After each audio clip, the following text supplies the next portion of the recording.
Hey Lee, I got a quick question. Okay. In terms of people who may be engaging in some sort of litigation in regards to family court, if that guy or that girl is looking to escape their unsavory partner, what are the timelines for maybe getting into court? I mean, especially here in Little Rock. I mean, are there timelines for seeing the judge? Are they back normal, or are they extended, or what does that look like? So they are not back to normal. Typically for a divorce, it takes about 30 days and a week or so. It just depends on how hard it is to get the other person served.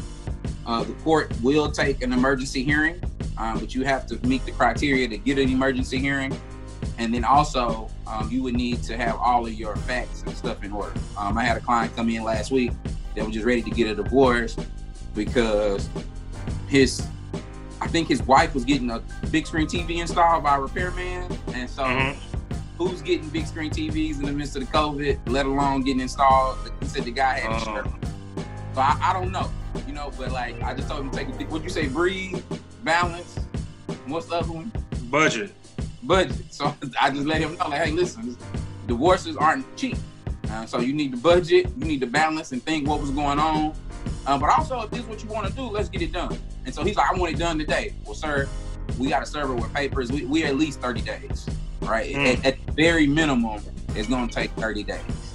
And so then in the midst of that, he also, told me some other things. And I was like, well, you may not want to do that right now. You might want to take care of that.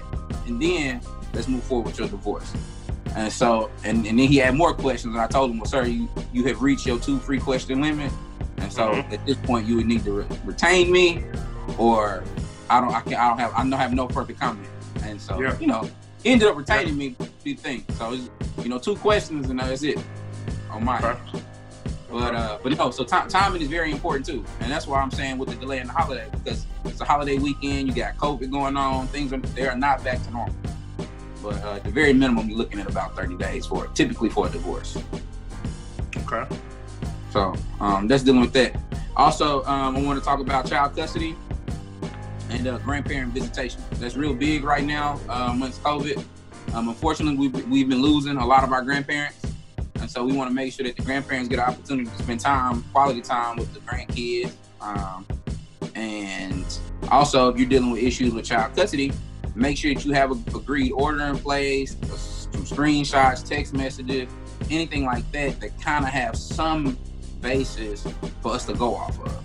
Because right now we're social distancing. And so one parent could think that her allowing visitation was putting the kids in danger.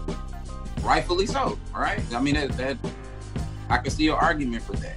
But at the same time, you don't want to deny a parent the opportunity to spend quality time with their children, right?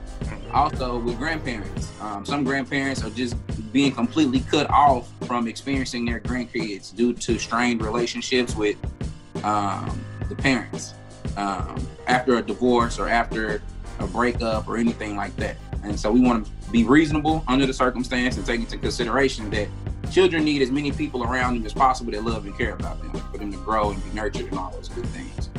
So that's pretty much what I have on the legal side. So take into account that it's the holiday. Also, with your divorce and things like that, make sure you take a deep breath. Don't make irrational decisions. Child custody, we want everybody to be reasonable under the circumstances. And also, let's not forget about the grandparents and their visitations. So that's where we at. Now, to kind of switch gears, I'm talking